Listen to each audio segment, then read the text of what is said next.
विष का प्याला पीना पड़ा है। उनको आतंकित किया गया है। उनके विरोधियों ने उनका मुंह बंद करने का प्रयास किया है। परंतु मैंने ये भी देखा है कि विरोध जितना बड़ा है, विरोधियों की संख्या जितनी बड़ी है, सत्य का अपने आप पर विश्वास उतना और बड़ा है। उसके पांव उतनी ही दृढ़ता से अपने पथ पर जमे रहे हैं। प्रहलाद का भी कड़े विरोध से सामना है। उसके विरोधियों की संख्या बढ़ती जा रही है और मैं देख रही हूं कि छोटी सी आयु और कोमल काया के होते हुए भी प्रहलाद अडिग है। उसका सत्य और श्री विष्णु पर विश्वास बढ़ता जा रहा है और इसीलिए ये जानते हुए भी कि प्रहलाद की राह में बहुत कठिनाइयां हैं, इस कथा में मेरी रुचि बढ़ती ही जा रही है।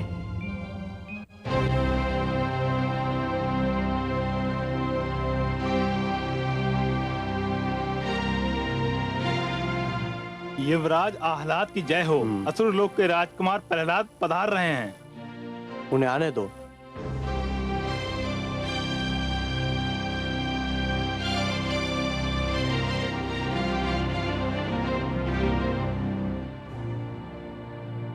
भ्राताश्री,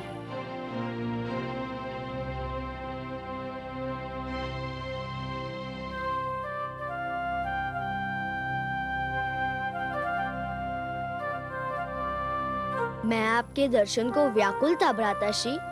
मत पूछिए मुझे आज कितना हर्ष हो रहा है। मुझे भी आपसे मिलकर बहुत प्रसन्नता हुई अनुज।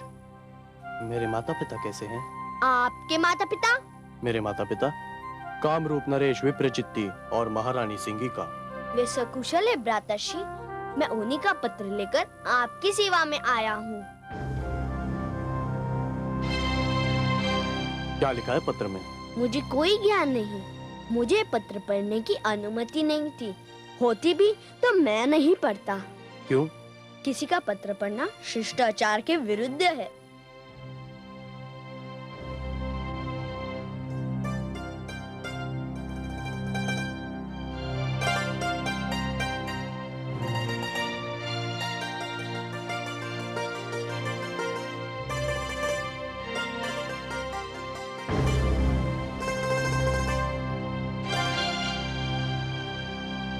तो तुम विष्णु के महान भक्त हो? क्या ये भुआशी ने पत्र में लिखा है? हाँ, और मुझे आदेश दिया है कि तुम्हें हमारे राज्य के प्रसिद्ध विष्णु मंदिर का दर्शन कराया जाए। विष्णु का मंदिर? और आपके राज्य में? क्या आपके राज्य में भी विष्णु के भक्त है? पहले थे, अब नहीं रहे। बस उनका बनाया हुआ मंदिर रह गया है जिसमें तुम्हारे विष्णु की विशाल मूर्ति रखी हुई है। अच्छा? हाँ अनुज, आज तुम विश्राम करो। कल मैं तुम्हें उस मंदिर में भिजवा दूंगा। मेरे विष्णु का मंदिर और उसमें रखी उनकी मूर्ति की बात सुनकर मैं व्याकुल हो उठा हूँ भ्राताश्री। मुझसे विलंबना सा आ जाएगा। आप मुझे इसी क्षण वहां ले चलिए। तुम्हारी यही इच्छा है तो यही सही। द्वारपाल,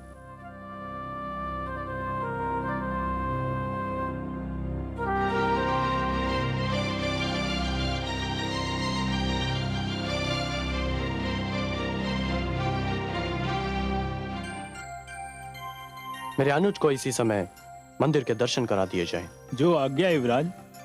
आपको कोटि कोटि धन्यवाद भ्राताश्री।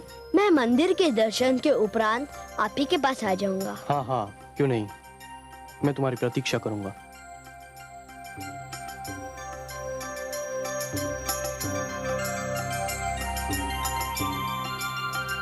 हे विष्णु, हे जनार्दन, हे जगदीश्वर, हे लक्ष्मीपति, अब मेरा तुम्हारे अतिरिक्त और कोई नहीं।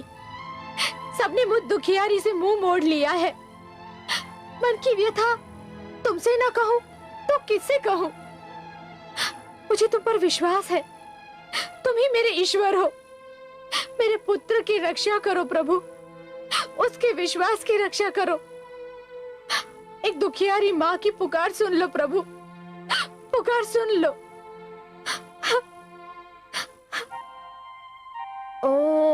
ओम नमो भगवते वासुदेवाय।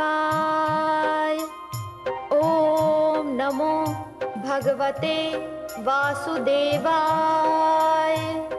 ओम नमो भगवते वासुदेवाय। ओम नमो भगवते वासुदेवाय। ओम नमो भगवते वासुदेवाय। हे विश्वेश्वर, आपने सृष्टि में अनेक सुंदर भावनाओं को जन्म दिया है, बहुत से सुंदर नाते बनाए हैं, पर ये ममता की भावना, माता पुत्र का ये नाता पहले ही इतना सुंदर बनाया है कि इसके आगे हर सुंदरता फीकी पड़ जाती है। कवि की कविता इसे शब्दों में बांध नहीं सकती, चित्रकार की कला इसे रंगों में अंकित नहीं कर सकती, कोई शिल्पकार इसे मूर्ति में ढाल नहीं सकता। ममता का क्षेत्र तो आपका है महादेवी, वो आपका वरदान है। ममता के समक्ष संसार तो क्या, स्वयं मैं भी शीश नवा देता हूं।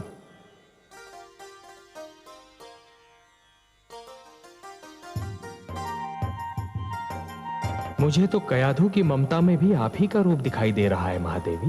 ओम नमो भगवते वासुदेवाय।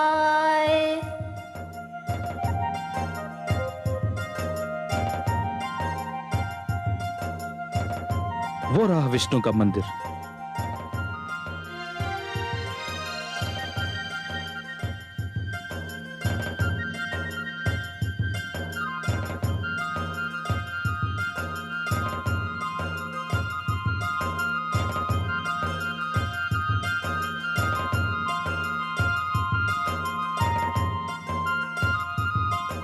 यही वो मंदिर है राजकुमार, जिसके अंदर विष्णु की मूर्ति है। आप भीतर जाइए और जब तक मन करे उसके दर्शन और पूजा कीजिए। तुम्हारा बहुत बहुत धन्यवाद। तुमने मुझे यहाँ तक पहुँचाने का जो कष्ट किया, उसके लिए मैं तुम्हारा भी आभारी हूँ।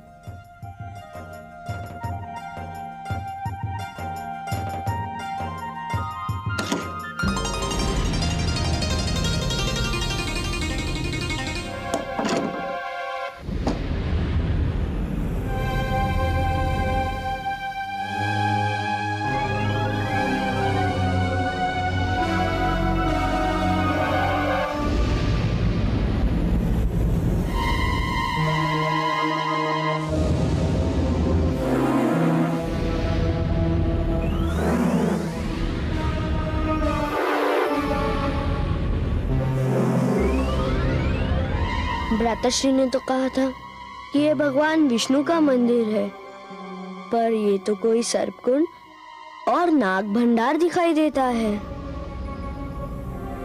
आपने मुझे यहाँ क्यों बुलाया वासुदेव? समझ गया, आप मेरे साहस की परीक्षा लेना चाहते हैं। कोई बात नहीं, मेरे भ्राता मुझसे झूठ नहीं बोल सकते। अवश्य आप यही हैं। मैं आपको यह भी ढूंढ लूंगा।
भगवते वासुदेवाय।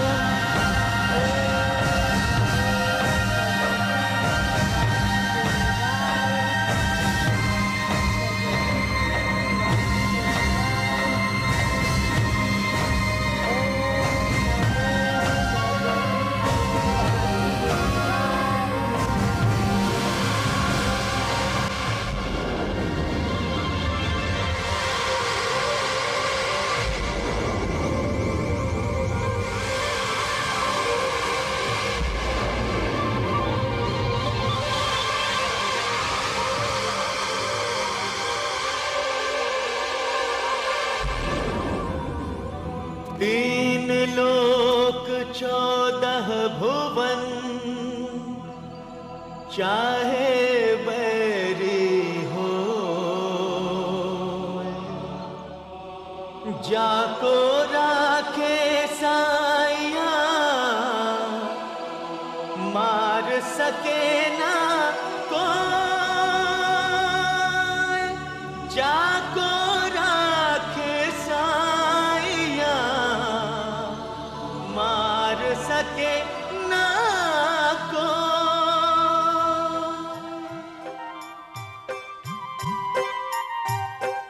अच्छा, तो आप यहाँ छिपे हुए थे। देखा, मैंने आपको ढूंढ लिया ना। आप मुझसे दूर रह ही नहीं सकते और मैं आपसे दूर नहीं रह सकता। ओम नमो भगवते वासुदेवाय। ओम नमो भगवते वासुदेवाय। ओम नमो भगवते वासुदेवाय। ओम नमो भगवते वासुदेवाय।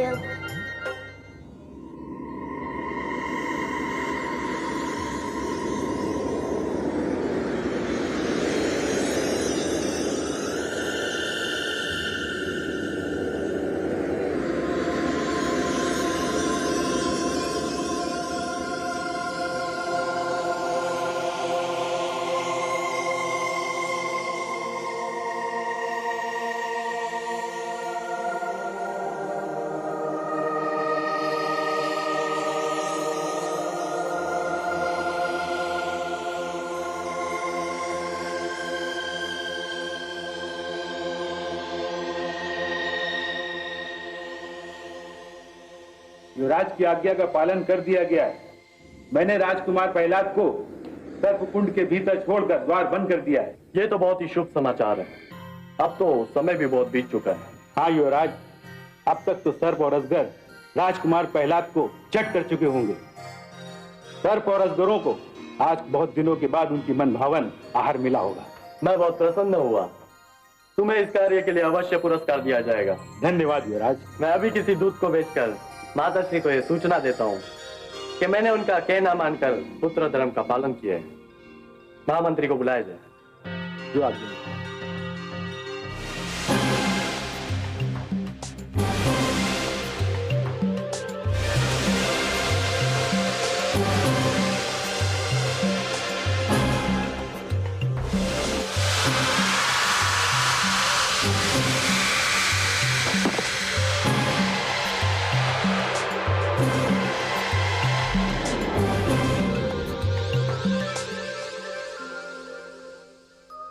महादेवी, देखा आपने महादेवी, देखा विधि का न्याय। आह्लाद ने प्रहलाद को मारने के लिए सर्प को शस्त्र बनाया था, परंतु वह स्वयं मृत्यु के घर जा पहुंचा। षड्यंत्र कभी नहीं फलता महादेवी, षड्यंत्र कभी नहीं फलता। सिंहिका ने अहंकार को षड्यंत्र का एक अंग बना लिया था और स्वयं आह्लाद उस षड्यंत्र का लक्ष्य बन गया। हाँ कमल नयन, आह्लाद पुत्र प्रहलाद का भाई था, सगा भाई।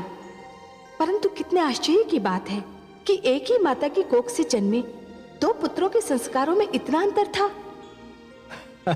महादेवी, एक ही डाली पर खिले दो पुष्पों में से एक को स्थान मिलता है देवता के चरणों में, तो दूसरे को अर्थी पर। एक ही मेघ की गोद से निकली दो बूंदें एक मोती बन जाती है, तो दूसरी अंगारे पर गिरकर भस्म हो जाती है।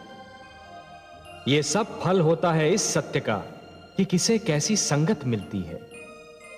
प्रहलाद को देवर्षि नारद की संगत मिली तो वो कुंदन बन गया, और आह्लाद को सिंहिका और विप्रचित्ति की संगत मिली तो वो धूल में मिल गया। आप सत्य कहते हैं सर्वेश्वर। संतान का चरित्र निर्माण बाल्यावस्था में ही होता है। बाल्यावस्था में जो भी विचार मन में बो दिए जाते हैं वो विचार जीवन भर मन से नहीं निकलते। सत्य कहा आपने महादेवी, सत्य कहा। और इसीलिए माता पिता को सबसे अधिक ध्यान बाल्यावस्था में संतान के चरित्र निर्माण पर ही देना चाहिए। आह्लाद को तो उसके किए का दंड मिल गया, परंतु मैं अपने पुत्र प्रहलाद को अच्छी तरह से जानती हूँ। उसका मन बहुत ही कोमल और दयालु है।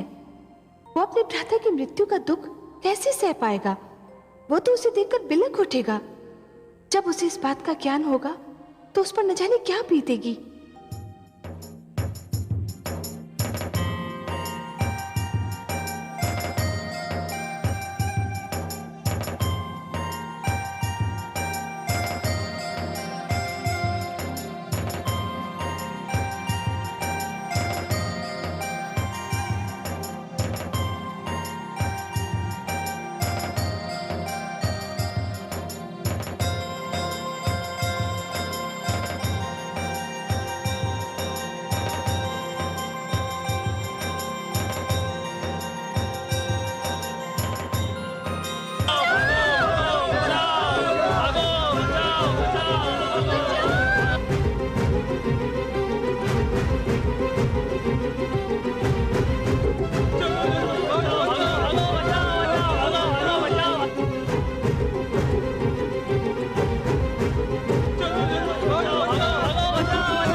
माता जी, छायानगर पर आतंक क्यों छाया हुआ है? जिसे देखो वो भयभीत होकर भाग रहा है। ऐसे कौन सा प्रकोप टूट पड़ा है? प्रकोप? हाँ, प्रकोप ही तो टूट पड़ा है। नगर की सीमाओं से परे जो सर्प कुंड था, न जाने कैसे उसके द्वार खुल गए और सारे सर्प और अजगर निकलकर नगर में घुस आए और नगर वासियों के घरों में घुस रहे हैं। सर्प और अजगर? हाँ पुत्र, न जाने किसका श्राप लगा है हम नगर वासियों को।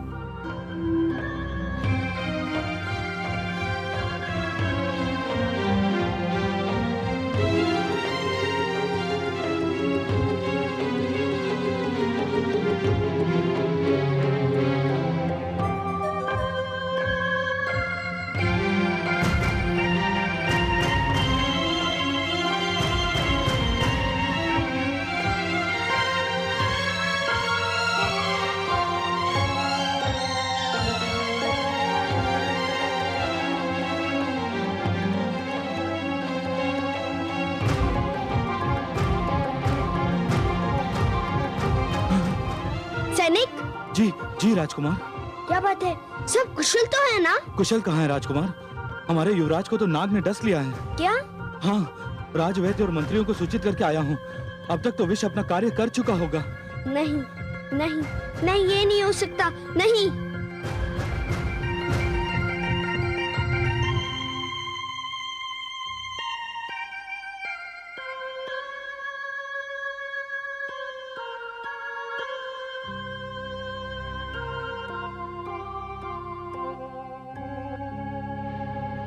राजवैद्य, क्या युवराज के बचने की कोई संभावना है? नहीं महामंत्री, विष सारे शरीर में फैल चुका है। मस्तिष्क और हृदय तक उससे प्रभावित हो चुके हैं। मुझे भय है कि ये युवराज के जीवन की अंतिम घड़ियां हैं। महाराज विप्रचित्ति और महारानी सिंहिका को यह सूचना मिली तो अनर्थ हो जाएगा। भ्राताश्री, भ्राताश्री, भ्राताश्री, भ्राताश्री, क्या हो गया आपको भ्राताश्री? क्या हो गया आपको भ्राताश्री? अच्छा हुआ तुम आ गए अनुज। थोड़ी देर हो जाती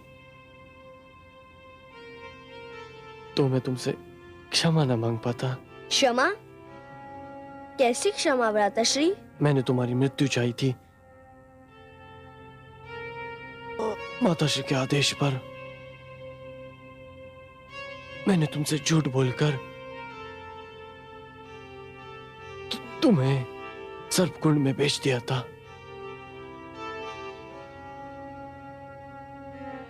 वे विषैले सांप तुम्हारा कुछ बिगाड़ ना सके,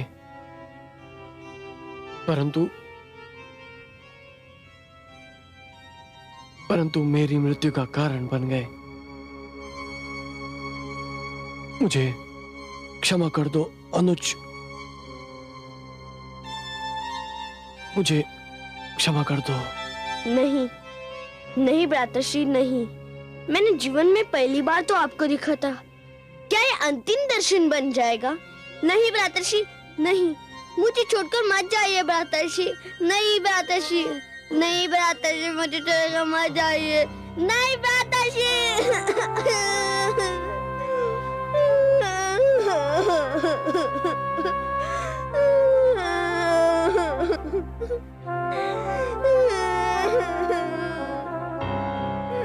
युवराज की जीवन लीला समाप्त हो गई।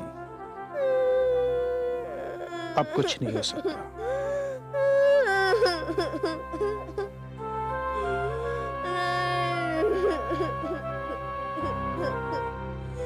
अब हमें युवराज के अंतिम संस्कार की तैयारी करनी चाहिए। राजकुमार, मैं महाराज और महारानी को सूचना भिजवाने का प्रबंध करता हूं। उनको शीघ्र, अति शीघ्र यहां आ जाना चाहिए। युवराज अब नहीं रहे। यदि वे दोनों शीघ्र न लौटे तो कामरूप में अराजकता और अशांति फैल सकती है। आप युवराज के शव के पास ही ठहरे हैं, मैं भी आता हूं। चलिए।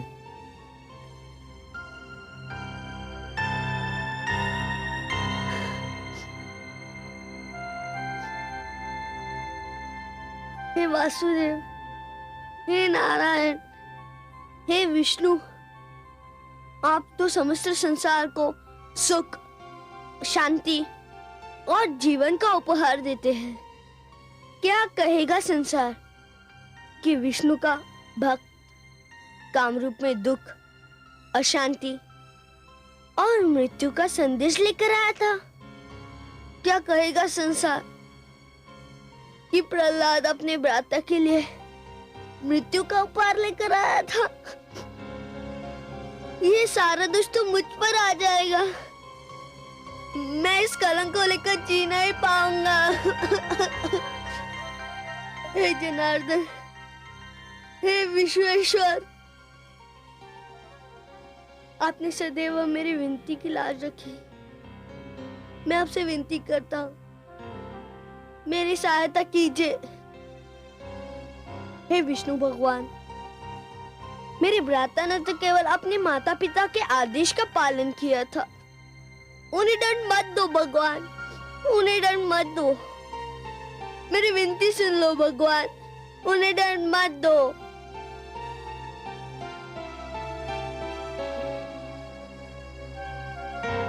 ओम नमो भगवते वासुदेवाय। ओम नमो भगवते वासुदेवाय। देखिए आपने मेरे पुत्र की उदारता का कमल नयन देखा? आपने मेरे पुत्र का हृदय कितना विशाल है। वो जानता है कि आह्लाद ने उसके साथ क्या किया था, फिर भी उसने उसे क्षमा कर दिया।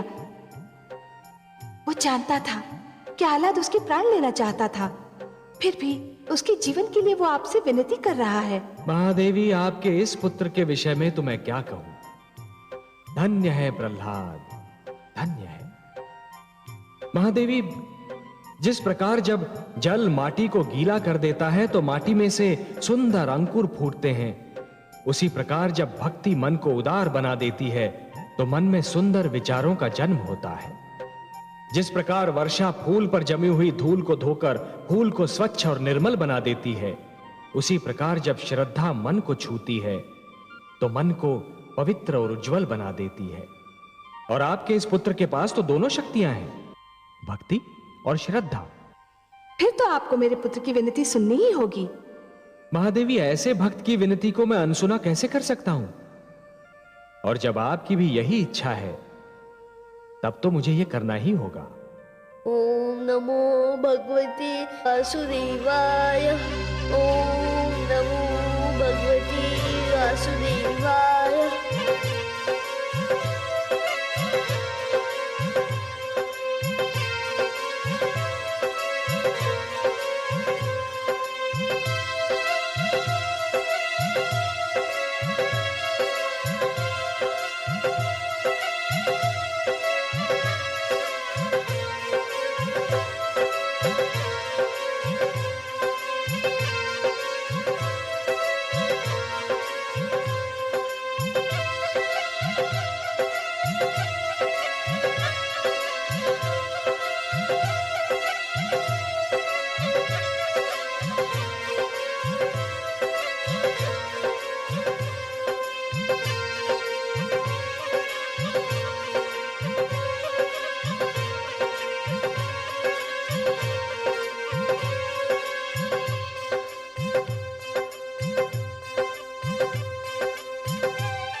वासुदेवाय। ओम नमो भगवते। अनुज, प्रिय अनुज, भ्राताश्री,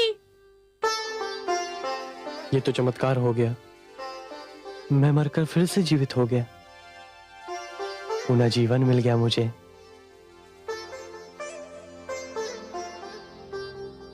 ये सब तुमने किया अनुज, तुमने। नहीं भ्राताश्री, ये तो मेरे विष्णु ने किया है। ये सब तो केवल वही कर सकते हैं भ्राताश्री। मैंने तो पुत्र प्रहलाद को पत्र में स्पष्ट रूप से लिख दिया था कि प्रहलाद की मृत्यु होते ही तुरंत सूचना भेज दे। मुझे चिंता हो रही है, अभी तक कोई सूचना क्यों नहीं आई? युवराज आह्लाद बहुत बुद्धिमान और समझदार हैं। हो सकता है किसी कारण से प्रहलाद को सर्पकुंड भेजने में विलंब हो गया हो। इसमें चिंता करने की क्या आवश्यकता है? विलंब? इतना विलंब? क्या राजकुमार आह्लाद को यह ज्ञात नहीं कि हम पर एक एक पल भारी पड़ रहा है?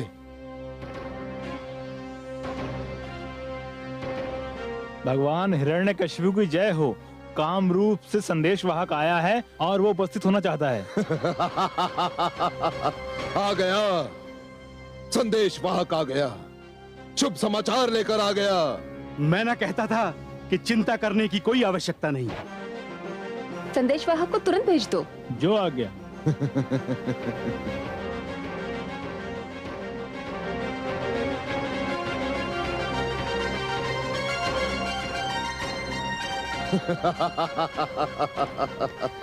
क्या समाचार लाए हो संदेश वाहक?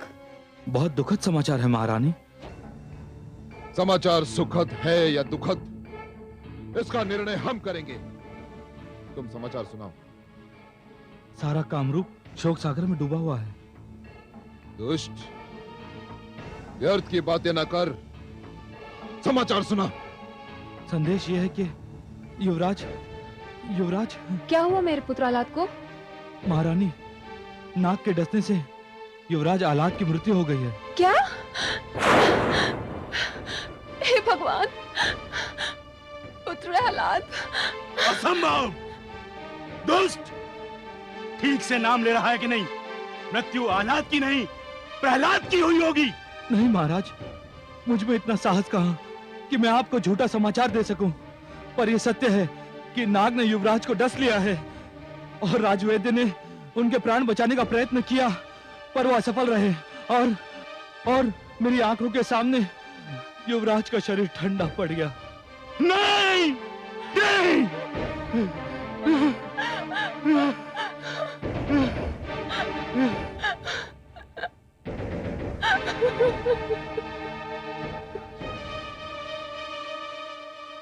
और प्रहलाद,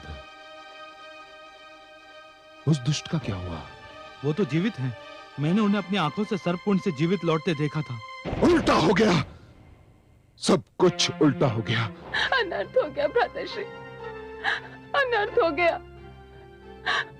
मैं अपना पुत्र कहां से लाऊंगी भ्राताश्री, कहां से लाऊंगी?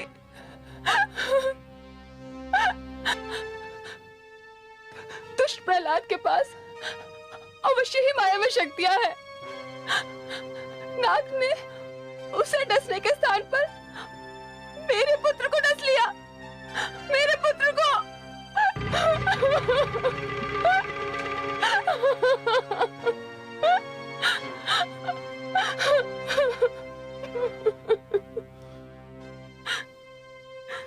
मेरा पुत्र आह्लाद।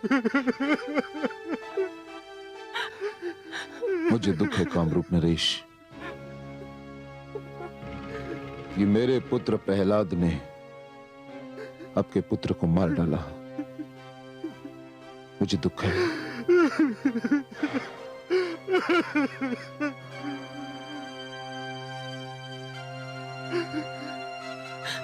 मैं लुट गई भ्राताश्री, मैं लुट गई। प्रहलाद ने मुझे लूट लिया। दुष्ट ने मुझे लूट लिया भ्राताश्री।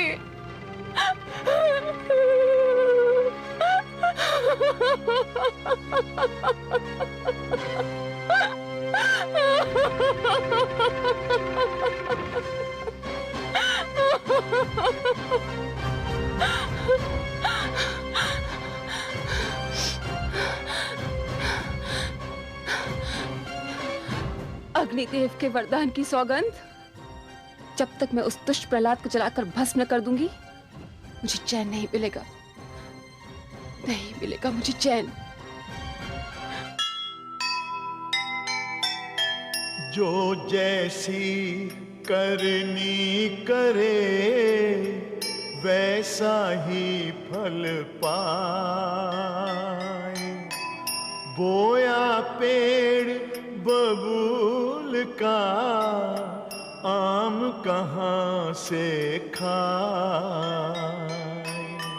जीवन में जो भी करे बुरा के साथ 100 आंसू रोएगा सिर पर रख कर हाथ, सिर पर रख कर हाथ। तो सुनेगा ये पुराण पाएगा सुख और ज्ञान, पाएगा सुख और ज्ञान। कर्म को ही धर्म जान, प्रेम की तू छेड़तान, प्रेम की तू छेड़तान। बीते युग बता रहे हैं, बीते युग बता रहे हैं, सत्य पथ पे चल सुजान। विष्णु पुराण